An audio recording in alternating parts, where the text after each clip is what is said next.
everyone? I am MSK, aka Master Swag King, coming at you guys today with another video. And in today's video, we are going to be talking about Karmine Corp and YamatoCannon. So Karmine Corp acquired a spot in the LEC during the League of Legends 2023 offseason, buying the spot that was previously occupied by Astralis. Now, the common sentiment from Karmine Corp acquiring the spot from Astralis was that since Astralis has basically for their existence in the LEC been running it down with extremely bad rosters. I mean, we're talking about an org that was basically finishing like 8th to 10th. There was like some splits where they make like playoffs, but you basically knew that they were never going to do anything. And then they had finally sold their slot to Karmine Corp, as that was a big rumor for a very, very long time. Karmine Corp, obviously a super passionate fan base surrounding this org. Anytime this org is playing in the ERLs, the viewership shoots up drastically.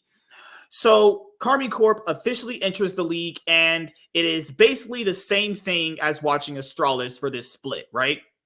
So then the YamatoCannon angle is very important to bring up here, not just for the news that I'm talking about today, but for context as to something you probably didn't know before. So during the League of Legends 2023 offseason, YamatoCannon didn't actually put this roster together. This roster was actually put together by a few other people, and that they had already hired YamatoCannon after the roster was already put together.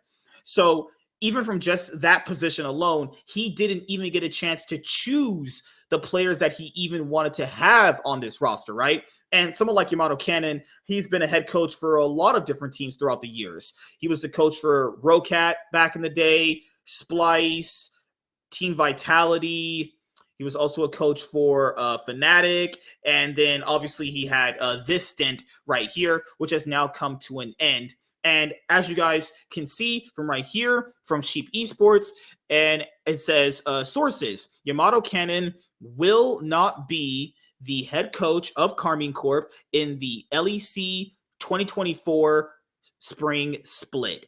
So this actually makes really just no sense in my own personal opinion. So if we're just basically analyzing the state that this roster was in, I mean, YamatoCannon gave them a lot of winning drafts, actually. You look at just how Yamato was able to draft with the pieces that he was given on this roster, and they actually had a lot of winning drafts. Now, people need to understand, just because you have winning drafts doesn't mean you're always going to win. That is pretty much just up to the players to play out that winning draft the best way you can. But when you have a roster of basically 3 of the biggest inters in the entire LEC, I just don't understand how you can just blame the coach, right? How is it Yamato's fault that freaking Targamas barely speaks to his teammates, can't even land Ashe ults and or play Ashe support properly? Actually, Targamas can't play any support properly. Targamas is a extremely shitty support. He's always been bad. I have seen Targamas ever since he was on Giants Gaming. When people are going to bring up, but he was on G2 when he won that spring split back in 2022. He wasn't the reason why G2 won that split. He wasn't even good on G2. That was mostly off the back of everybody else but him.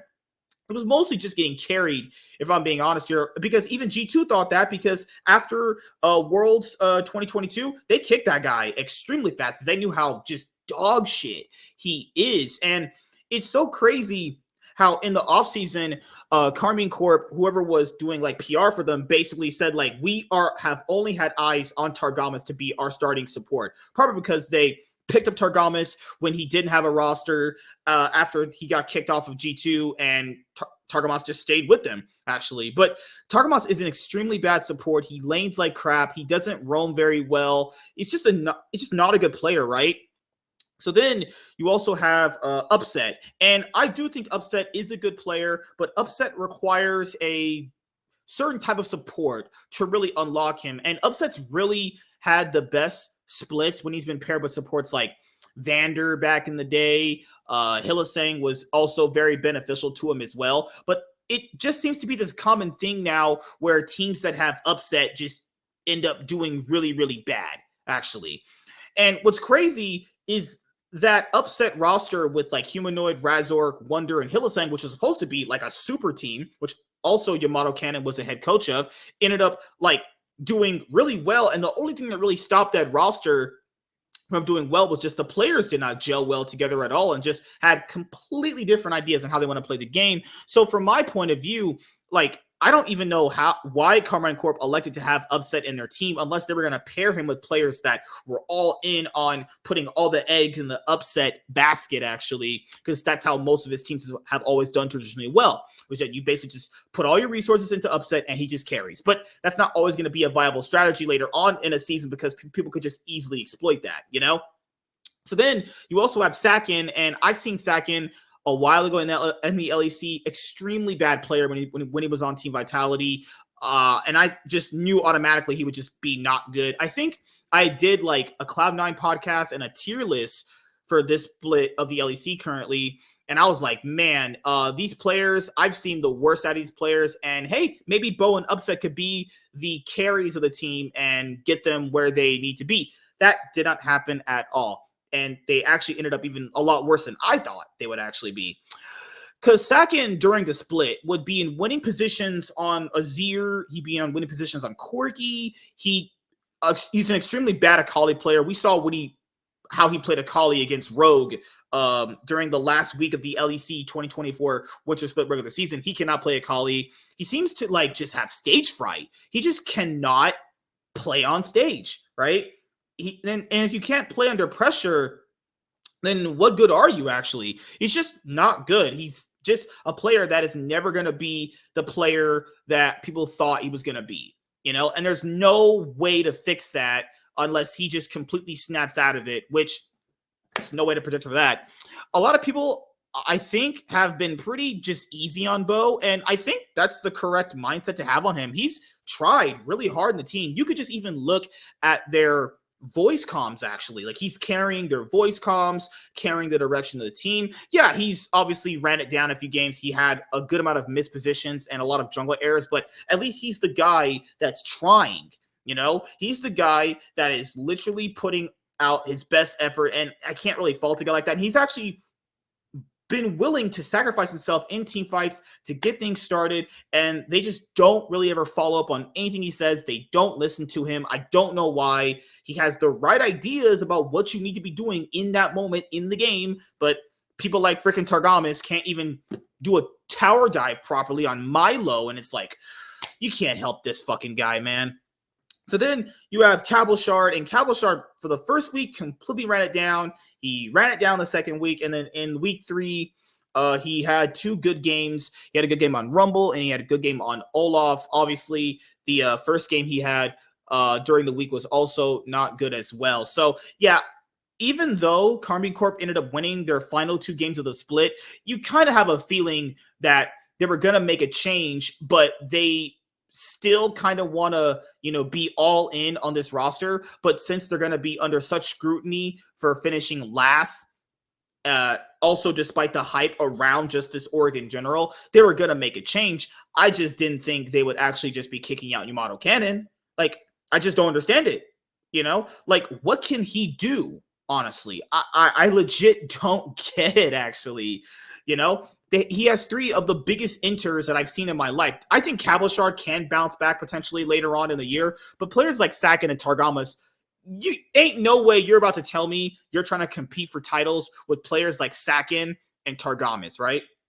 Upset has at least made finals in his career at some point, and I do think Bo did play somewhat decently well on the roster too. So I just really don't understand why they will be getting rid of YamatoCannon. And I know they put out a PR statement, and there's just no reason to read articles like this because they're just such bullshit, in my opinion. Saken and Targamas escaping the blame. There is no escape. Oh my God. Just looking at the comments.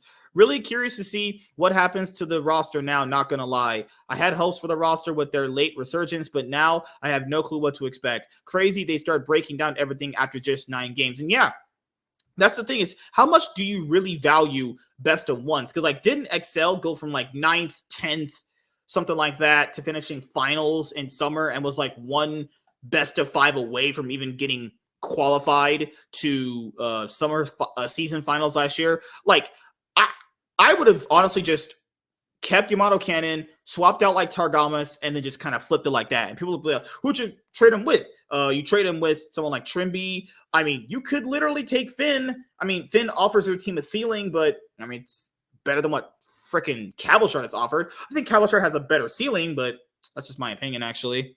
And you probably swap out Saken with Abadage. I think that team would probably do like fourth. But yeah, most of the comments are basically just like shitting on this decision because it's stupid. Worst top end support in the league, and they fired Yamato. Make it make sense. Good luck, Saken. Good luck with Saken, Cabo, and Targo. 10th into 10th into 10th. KC's biggest strength was always their drafting. Yamato always drafted winning comps for them, and the players failed to execute them on stage. Good job, Karmine Corp. Imagine firing Yamato for that split. He perma gave KC draft advantages. I agree. Joke team, as if the players perform. Yeah, Yamato is the problem, not Cabo, Targamas, and Saken. Yeah, not Saken, where he can't even properly Azir ult people, or Targamas, who can't tank a tower dive properly. Targamas also a player who literally can't even Ashe ult properly. Yeah, but the coach is the issue. Karmine Corp has decided to make changes within their coaching staff as of now. The team doesn't plan to change players for the spring season. Coach fired for players' mistakes. This is truly next level. Can't wait for KC to go 0-9 like next split. Yeah.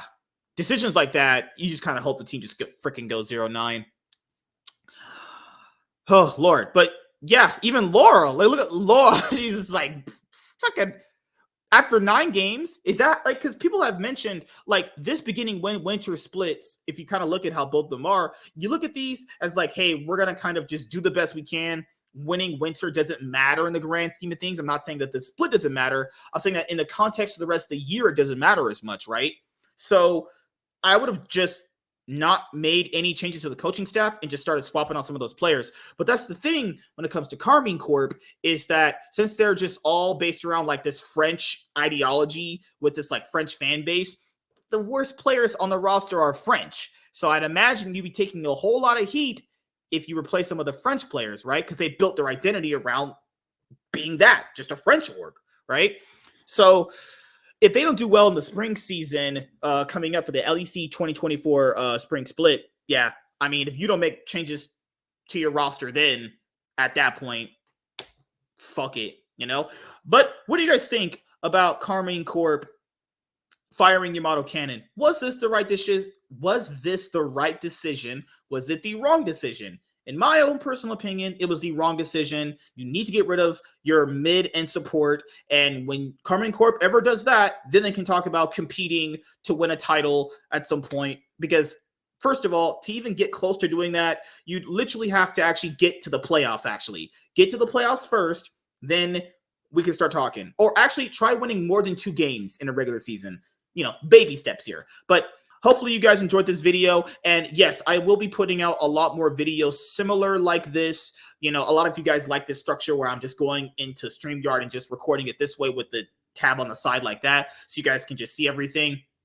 So more videos like this are coming. I have my Yu-Gi-Oh! Market Watches coming back. I have a video coming out about my podcasting schedule. So there's plenty of content coming out. You guys have no idea what I have in store for you this year, and we're only just getting started. But yeah, I'll see you guys later. Like, comment, and subscribe. Most of all, enjoy. I am MSK, Master Swag King, and I'm signing out, guys. See you guys later. Peace.